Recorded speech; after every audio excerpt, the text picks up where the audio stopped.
Hi there, and welcome back to part 2 of Bleckmann's Beyond Threat podcast, where we are looking at macroeconomic trends and how they fit into the circularity models of today. I'm still joined by my colleague Nicole Bassett.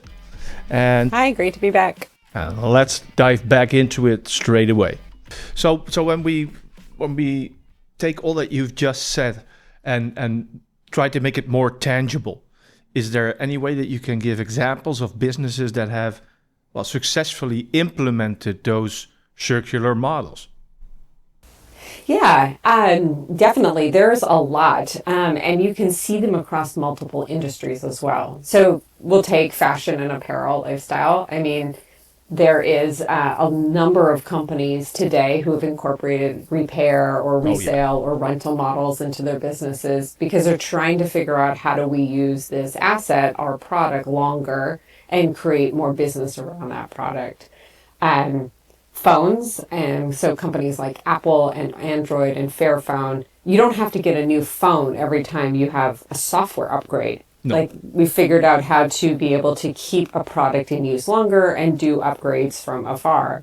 And then even Fairphone takes it a step further and has really designed the phone around how to you replace parts and batteries and things so that you actually can use the product a lot longer. Food industry, there used to be a lot of food waste because it didn't look right. And so you see a lot of new companies coming up and saying, well, wait a minute, we could like freeze that product or dehydrate that product or create interesting snacks. You're also seeing a lot of meat alternatives coming to the market to say, how do we feed us on this finite planet? The car industry is a classic one I always refer to. A car company's revenue is not just from new cars anymore. 30 to 50% is coming from used cars or services. And then Bleckmann, for example, in logistics, providing circular logistics services that says, hey, the way we do logistics is not one direction, but we're actually building the structure so that items can come back and that they can get repaired. And we're building on new models like resale and recycling. So we're keeping products in use longer. Yeah.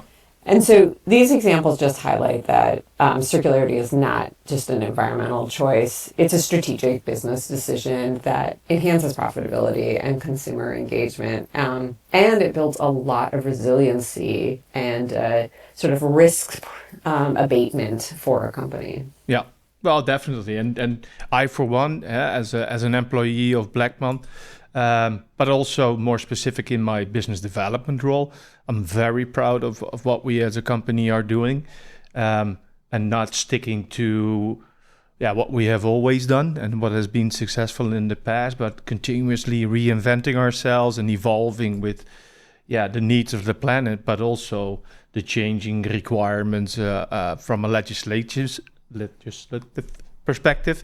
So I'm hook, line, and sinker on all that you've just said. So thank you for that. And but when you look at the entrenched current system, to what extent do you think that circular economy is truly achievable and will be the next normal in the decades to come? Yeah, it's a great question to ask right now. Like, if you open my news app and you're just like, and no one is thinking about the environment right now. There is so much going on in a geopolitical way that like, why would this actually come around? And I think it's important not to be naive about this.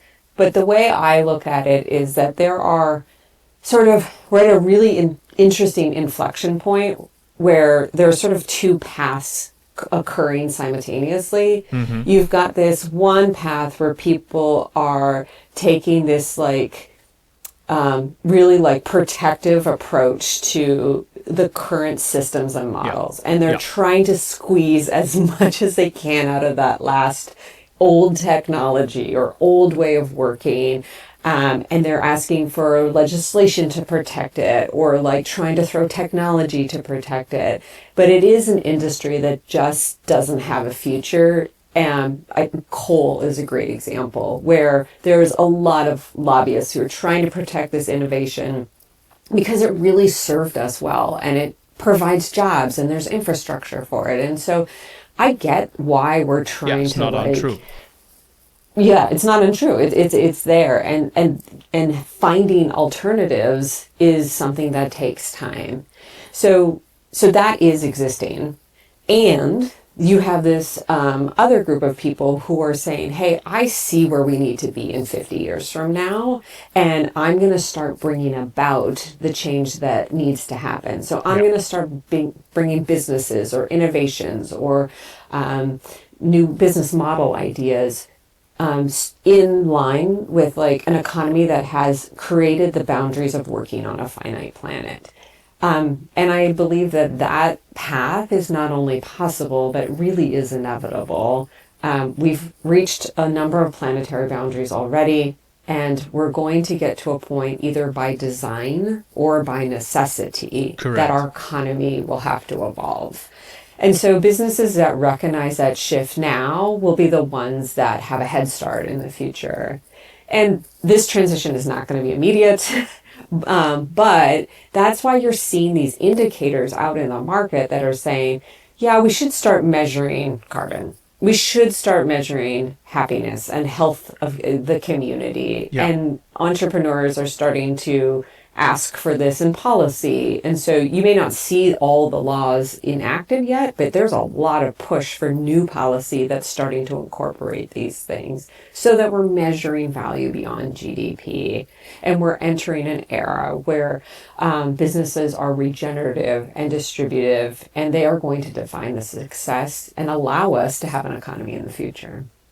Yeah, so I, for one, would like to see that the changed measurements and their results would trigger a change out of design instead of depleting the materials and the sources that we have right now, and change out of necessity, because by then the impact to the environment will potentially be irreversible. So it needs to be done now and not eventually. I agree. Unfortunately, Nicole, this is all the time that we have today. So allow me to thank you very much for being with us again. I always appreciate your insights. Without a doubt, our listeners and viewers will have the same feeling. How can they reach out to you whenever they want to discuss or have additional questions? Yeah, so you're welcome to reach out to me and follow me on LinkedIn. And then please check out Bleckmann's website. There's a ton of resources, white papers, and podcasts and discussions around circularity that you can learn a lot more about. Thank you. We'll talk soon.